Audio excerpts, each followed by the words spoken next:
ओम नमः शिवाय। दोस्तों, हर हर महादेव शिव भक्ति ज्ञान चैनल में आपका स्वागत है। कैसे हैं आप? आपके स्वस्थ जीवन की मंगल कामना करते हुए आज बात करते हैं प्रदीप मिश्रा जी के मुखारबिंद से सरल व अचूक उपाय।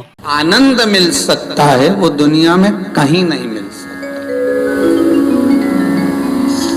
सारे तीर्थ धाम आपके चरणों में, हे भोलेनाथ प्रणाम आपके। शिव के चरणारविंद में सारा सुख आनंद हमें प्राप्त हो सकता है। हमारे यहाँ पर शिवलिंग है, पर केवल लिंग रूप में ही है। पार्वती जी का हस्त कमल अर्थात जिस पर शिवलिंग रखा हुआ है वो नहीं है, और उस पर अशोक सुंदरी की जगह भी नहीं है, पर पूरा स्थायी शिवलिंग है। क्या उपाय कर सकते हैं? देखिए भाई, शिवलिंग शिवलिंग है, भले वो पार्वती जी का हस्त कमल ना हो, भले अशोक सुंदरी की जगह ना हो, भले अशोक सुंदरी की जगह भले ना हो, और भले उसमें हस्त कमल माता पार्वती जी का ना हो, परंतु शिवलिंग शिवलिंग है। भगवान भूत भावन वहां विराज रहे। और एक और बात अच्छे से ध्यान कर लीजिए महाराज, शंकर के शिवलिंग को जहां रखा है आपने, भले वो भूमि हो, चाहे प्लेट हो, कटोरी हो, एक चोमली बना ली हो, कपड़े पर रखा हो, वो हस्त कमल ही माना जाए। बस इतना जरूर है कि गोल बनाते हैं तो उसमें अशोक सुंदरी का स्थान नियुक्त नहीं होता, पर शंकर के शिवलिंग के भीतर 33 कोटि देवताओं का भाव तो वैसे ही आ जाता है। किसी ने एक प्रश्न किया, गुरुजी आप बताते हो कि कमर दुखे, हाथ पैर दुखे, पांव दुख रहे हो, कमर दुख रही हो, पीठ दुख रही हो, सिर दर्द हो रहा हो, तो शंकर जी के मंदिर में जाकर शंकर जी की शिवलिंग की बेलपत्र उठाकर शंकर जी के शिवलिंग को देखकर चबा चबा कर खाना है। तो हम ऐसे बेलपत्र खा लें तो घर पर ले जाकर शिवलिंग देखकर क्यों? तो शास्त्र कहता है कि उसके प्रतिबिंब से, उस शिवलिंग के स्वरूप से जो किरण निकलती है, उस किरण से ही तो हमें रोग मिटाना है। भाई, आप और हम में से बहुत सारे ऐसे होंगे जिनको शरीर में कष्ट होता होगा, और जैसे ही हॉस्पिटल में या क्लिनिक पर या डॉक्टर के पास पहुंचते हैं, बस डॉक्टर हाथ पकड़ के देखता है तो आधी बीमारी तो वहीं समाप्त हो जाती है। बोलो होती कि नहीं होती? सही बताओ। आप लोग तो गए होंगे, हम भी गए होंगे, सत्य बोलना। बस डॉक्टर ने हाथ पकड़ा, बीपी, हालांकि तुम्हें भी मालूम है बीपी में भी कहीं नहीं है, फालतू की बात। और 25 बार तो शुगर चेक करा लेना, शुगर ना ऊंची जाए ना नीची जाए, क्योंकि तू भी शुगर से बढ़कर है। तो अपन भी तो हृदय से मीठा बोलते हैं, तो अपन कम, तो वो सब जांच करा ली, कहीं नहीं निकला। तो कई माताएं आके बोलती है, गुरुजी हमने खूब जांच कराई रे महाराज, कहीं नहीं निकले, पर समझ में नहीं आया, उसके बाद भी पांव दुखे। अर्थात डॉक्टर के पास जाते हैं तो आधी बीमारी तो यही समाप्त हो जाती है, डॉक्टर के पास पहुंचते से बीमारी समाप्त हो जाती है। तो आखिर कारण क्या है कि शंकर का शिवलिंग का दर्शन करें और फिर बेलपत्र को खाएं। अर्थात शिव के शिवलिंग स्वरूप में से जो किरण निकलती है, उसका स्वरूप, उसका आनंद हमारे रोग को वैसे ही हरण कर दे, हमारे रोग को वैसे ही समाप्त कर दे। हम शंकर के स्वरूप का एक आनंद पा सकते हैं।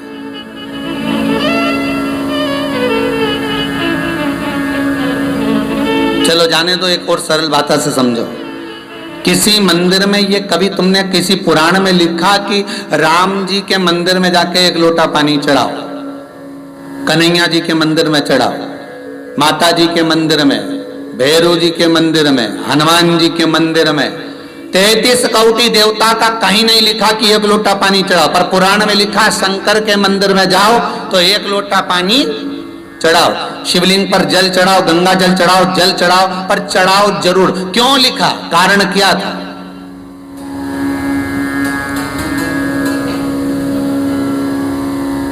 एक आध बार राम जी के मंदिर जाओ, कन्हैया जी के मंदिर जाओ, देवी जी के मंदिर जाओ, अच्छा बढ़िया माता जी चुनरी मुंदड़ी पहन के बैठी हो, बढ़िया सब लगा लोगों के, और पंडित जी के हट यहाँ से, और बाल्टी भर के और लोटा भर के पानी ले जाओ और माता जी के चढ़ा दे। फिर देख, फिर पंडित के जो माता है उसके देख, अभी तो तूने माता जी के चढ़ाया था, अब माता जी तेरे पे चढ़ेगी। अब हम देख, कहीं लिखा है ऐसा है? पर नहीं, शिव के लिए लिखा है कि जल चढ़ाओ शंकर के शिवलिंग पर। क्यों? उसका कारण है, जब हम जल चढ़ाने के लिए जाएंगे तो शंकर भगवान पर जब जल चढ़ेगा तो उस जल का स्पर्श हमारे हाथ से शिवलिंग का होगा तो उससे हमारा कल्याण अपने आप हो जाएगा। क्योंकि सारे आनंद चरण, सारे देवताओं का एक तेजपुंज उस शंकर के स्वरूप में विराजमान है। कहते हैं जब संपूर्ण सृष्टि खंड नष्ट करने का जब समय आता है, भगवान शंकर काय के देवता है? संहार के देवता। जब भगवान शिव संहार के देवता हैं, जब संपूर्ण सृष्टि खंड समाप्त होने का समय आता है, पूरी पृथ्वी जब जल में मग्न होने वाली रहती है, तब 33 कोटि देवता आते हैं और भगवान शिव जी से निवेदन करते हैं, सब कुछ आकाश पताल तलातल रसातल सब नष्ट होने वाला है, क्या करा जाए? शंकर भगवान कहते हैं आप सब मेरे पास में आ जाओ और मुझ में समा जाओ। 33 कोटि देवता शंकर के अंग अंग में समा जाते हैं। हम कहते 3.5 करोड़ रोम छिद्र ये मनुष्य के शरीर में है। शास्त्र कहता है 33 कोटि देवता भगवान शंकर के शरीर में है। जब भगवान शंकर के शरीर में 33 कोटि देवता विराजमान हो जाते हैं, शिव के भीतर विराजमान हो जाते हैं, तो हम जल केवल एक देवता को नहीं चढ़ाते, 33 कोटि देवता को चढ़ाकर उसका पुण्य अर्जन कर लेते हैं, पुण्य प्राप्त कर लेते हैं। 33 कोटि देवता को। जैसे नीम के वृक्ष में 64 योगनियां होती हैं, देवियां होती हैं, इसलिए आज भी हमारे विधान है, आज भी विधान है कि किसी को बहुत तेज बुखार आ रहा है, बहुत तेज बुखार, महाराज 1 लोटा पानी लो, उसमें नीम की, कड़वी नीम की डाल दो, और डालने के बाद बच्चे पे से जिस पे बुखार आ रहा है उसको 7 बार उतारो और ले जाकर नीम के पेड़ में डाल दो, और उस नीम की जो झाड़ है जो पानी के अंदर पड़ी थी उसका जल उस बुखार वाले व्यक्ति पे छींट दीजिए। 15 से 20 मिनट में बुखार नीचे है, समाप्त। देवियां अपना भाग ग्रहण कर लेते, देवियां भाग को प्राप्त। वो तो अब इन सारे वृक्षों की जो महत्वता है, चाहे नीम हो, बेलपत्र हो, शमी पत्र हो, महाराज रुद्राक्ष हो, इनकी जो महत्वताएं हैं, लोगों ने अपनी महत्वता दिखाने के चक्कर में इन सबको छुपा दिया। वो तो ये शिव महापुराण को वेद व्यास जी ने लिखा, इसमें सारा वर्णन कर दिया कि कौन से वृक्ष से क्या क्या फल प्राप्त कर सकते हैं। एक स्कंद पुराण, शिव पुराण, लिंग पुराण और नर्मदा पुराण, ये पुराण शंकर से ऐसी जुड़ गई जिससे हम प्राप्त कर सकते, जिससे हम ग्रहण कर सकते। और जब भगवान शिव सुख प्रदान करे, आनंद देवे, शिव महापुराण की कथा कहती है, हम भी भले शिवलिंग साथ में लेकर ना चले, अहिल्याबाई जैसे, हम भले शिवलिंग को पल्लू में बांधकर ना चले, पर शिव महापुराण की कथा कहती है हम शंकर का अनुमोदन कर कर तो चल सकते, हम शंकर का स्मरण कर कर तो चल सकते हैं। शिवरी नारायण में कथा कही थी, आपको याद होगा, एक कबूतर स्वर्ग जा रहा था। अगर किसी ने सुनी होगी शिवरी नारायण कथा तो ध्यान में होगा। एक कबूतर स्वर्ग जा रहा था, एक पक्षी रेगिस्तान में, जिसके पंख पूरे जल चुके थे, पीने के लिए पानी नहीं मिल रहा था। कबूतर को देखा, कबूतर ने उसको पूछा क्या बात है। उसने पूछा कबूतर से तुम कहाँ जा रहे हो? उसने कहा रे मैं बैकुंठ जा रहा हूं। अच्छा हाँ। तो उस पक्षी ने कहा कि एक बार भगवान से ये जरूर कहना, एक बार भगवान से ये निवेदन जरूर करना मेरी ओर से कि मैंने कौन सा पाप करा जो मुझे रेगिस्तान में पटका, पंख जल गए, पानी पीने को नहीं मिल रहा, अन्न खाने को नहीं मिल रहा, तिनका मात्र प्राप्त नहीं हो रहा, भगवान से मेरी ओर से कह तो सकते हो तुम इतना। कबूतर ने कहा ठीक है, मैं जा रहा हूं, कहने में क्या जाता है, कह दूंगा। कहने में जाता क्या है, वो मेरे को कहने में कुछ नहीं जाता, मैं कह दूंगा। होता है मन में जो भाव प्रकट होता है, भगवान उसको स्वीकार। एक बहुत भांग घोट कर पीने वाला व्यक्ति था, दिन रात रस नशे में रहे, भांग का नशा 24 घंटा करे और दिन भर बम बम बोला बोले और गोला बोले निपटा ले, बोले बम बोला और ले गोला, तो चले। अब खून नशे में, परंतु उसका नियम था, रोज शंकर जी के मंदिर जाता था और शिव जी को प्रणाम करके और चला जाता। अब आज इतना नशे में हो गया कि शंकर जी के मंदिर की जगह गणेश जी के मंदिर पहुंच गया। और गणेश जी के मंदिर पे जाकर खड़ा हो गया और बिल्कुल नशे में था, भांग के झूम रिया था, बोला बोला करता करता शंकर जी को देख रिया, तो उसको शंकर जी तो कहीं दिख ही नहीं रहे। अब मन में बड़बड़ा रहा, बताओ आज बाप की जगह बेटा है। अब उसको ये नहीं मालूम कि शंकर की जगह गणेश जी का मंदिर है, आज बाप की जगह बेटा। अब बहुत देर तक सोचता रही अब करूं क्या। उसने इंतजार भी करा कि शंकर जी आएंगे, मंदिर चेंज हो जाएगा, फिर नीरी आ गया। तब उसने पिताजी से कह देना आया था, चला गया। भाव देखिए उसका, भले गोला था पर मुख से बोला बोल कर गया। उसकी शुद्धता शिव में थी।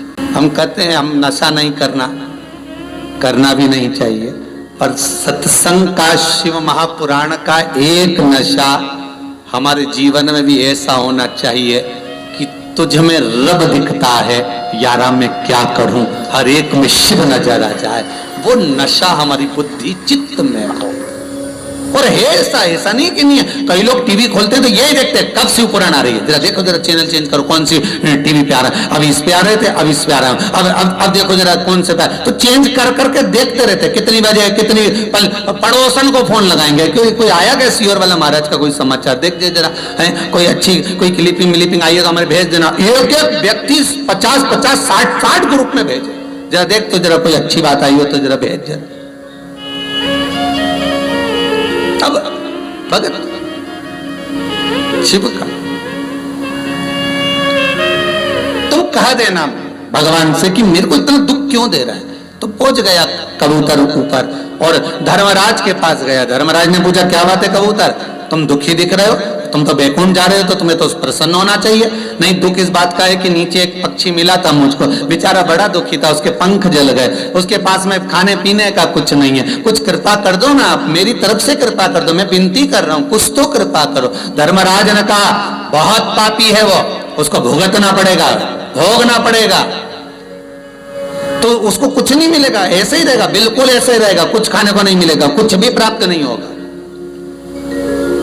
ठीक है, कबूतर बैकुंठ घूमते घूमते देवऋषि नारद के पास चले गए। देवऋषि नारद से पूछा, नारद जी मन में थोड़ा सा दुख है। नारद जी बोले क्या दुख है। एक पक्षी बेचारा पड़ा हुआ है, तो उसको कुछ खाने पीने को नहीं मिल रहा, बड़ा दुखी है, पंख वंख सब जल गए, कुछ नहीं बचा। अब नारद जी बोले भैया जो कर्म में लिखा होगा वो तो भोगना ही पड़ेगा, एक काम हो सकता है। तो क्या शंकर भगवान के पास चले जाओ, वो ये भाग्य और कर्म कुछ नहीं देखते, वो तो दुखी देखे ने उनने दिया बस। उनको तो जिसने बोला बम बम बोला और उन्होंने दे दिया सोने का हंडा उठा के तुरंत। जब चोर को कुबेर बना सकते हैं तो तू तो जा। अब शंकर जी के पास पहुंच गया। भोलेनाथ जी बोले क्या, वो पक्षी बेचारा है ऐसा। शंकर भगवान बोले जो कर्म करा है तो भोगना तो पड़ेगा, पर सुन किसी से मत बोलना, उसको जाके किया क्या, बस इतना बोल दे कि जितना दुख मिल रहा है ना, हर दुख में एक ही बात के वारे प्रभु बड़ी कृपा करी, बड़ी कृपा करी, इतना जोरदार दिया, बड़ी कृपा करी, बस इतना कहना चालू करवा दो उससे, बाकी कुछ मत करना। अब भोलेनाथ तो भोलेनाथ ऐसे ही काम करवाते हैं। कह दिया जा, बस इतना बोल दे, हर चीज में वो कृपा करना कि भगवान बड़ी कृपा करी प्रभु आपने, बस इतना बोल। ठीक है, बोल दिया। उस पक्षी ने पूछा कबूतर तू वापिस आ गया, तूने मेरा बोला? हाँ, भगवान से बात करी थी, एक सामने मना कर दिया, पर शंकर जी बोले कि ऐसा बोल कि बड़ी कृपा करी। तो क्या काय की कृपा करी? मैं तो पंख चल कर के कृपा करी, कृपा करी। तू तो बोलने में क्या जाए, बोलता रहे, बोलने में क्या जाए, बोल। उसने भी चालू कर दिया, वाह प्रभु बड़ी कृपा करी, कष्ट बहुत है, पानी नहीं मिल रहा, बड़ी कृपा है, मत मिलने तो उसमें भी तुम्हारी कृपा है, खाने को कुछ नहीं मिल रहा पर आपकी कृपा है। एक दिन भगवान विष्णु लक्ष्मी जी के साथ घूमने निकले और घूमते घूमते लक्ष्मी जी रूठ गई। लक्ष्मी जी ने नारायण जी कहा प्रभु ये क्या है? भगवान विष्णु बोले क्या है बताओ? कितना अच्छा जीव बेचारा, पंख जल गए तो कह रहा अरे प्रभु तुम्हारी कृपा, पानी नहीं मिल रहा तो कह तुम्हारी कृपा है, खाने को नहीं मिल रहा तुम्हारी कृपा, और तुम कृपा सागर बनकर, कृपालु बनकर, दयालु बनकर, करुणा सागर बनकर लोग तुम्हारी आरती गा रहे, जय जगदीश हरे है, और तुम जरा सी दया नहीं कर सकते। भगवान बोले इसका कर्म बेकार, भले कर्म बेकार, पर वो क्या कह रहा है? बड़ी कृपा, तो कृपा कर दो, थोड़ी सी कृपा करने में क्या नहीं। भगवान ने कहा ठीक है, पंख दे देते हैं जिससे उड़कर कहीं चले जाए। अब ब्रह्मा जी ब्रह्माणी के साथ जा रहे थे, ब्रह्माणी ने सुन लिया, पीने को पानी नहीं, बड़ी कृपा है, 28 दिन का व्रत हो गया, कुछ नहीं पिया, पर कृपा आप ही की है प्रभु जो आपने व्रत कराया। ब्रह्माणी बोले कितना पाप लगेगा ब्रह्मा जी आपको। भगवान ब्रह्मदेव बोले काहे को? इसको पीने का पानी नहीं मिल रहा और कृपा कृपा कर रहा, तुम दया सागर करुणा सागर होकर सबकी लेखनी लिखने वाले, अरे पापी है नहीं मिलेगा इसको, तो क्या पाप आप नहीं काट सकते? काटो पाप और उसको पानी पीने का दो। भगवान ने कृपा कर दी, पीने का पानी मिल गया। अब जा रहे थे भोलेनाथ, अब वो तो विश्वनाथ, विश्वनाथ का मतलब भरण पोषण करने वाला, खाने को देने वाला। पहुंच गए, पार्वती जी बोली कितना दुखी है। भगवान शंकर बोले आग भी मैंने ही लगाई है, ये जो पंख और पानी मिला है, पर बोलूंगा नहीं। पार्वती जी, अच्छा पति की आदत रहती है कितना दान कर कर आ जाता कभी नहीं बताता, और पत्नी हमेशा सोचती मेरा पति बहुत कंजूस, बहुत कंजूस। जरा दुकान पे बैठ के मालूम तो करो कितना दान दे दिया बेचारा, किसी को नहीं छोड़ता, सबको देता, कमाने में भी नहीं छोड़ता तो देने में भी नहीं छोड़ता। होता अपने को लगता है पति दान नहीं करता, भजन नहीं करता, कीर्तन नहीं करता, वो दिखावा नहीं करता। तुम्हारे जैसे 4 घंटे तक अगरबत्ती लेके बैठ गई, तो उसको दिखावा दिखावा नहीं आता, वो तो बस अपनी मर्जी से जो पढ़ना पढ़ लेता है, मन से जाप कर लेता है, स्मरण कर लेता है, भजन कर लेता है, दिखावा दिखावा नहीं करता, उसको कुछ नहीं आता, फालतू की बात है ये। बेटा बेटी के ब्याह में देखना तुम, माँ कहती है सब चीज जमा के रखो, जमा के, मंगलसूत्र मां रखो, हार मां रखो, पाटली मां रखो, और वो चप्पल इधर रखो।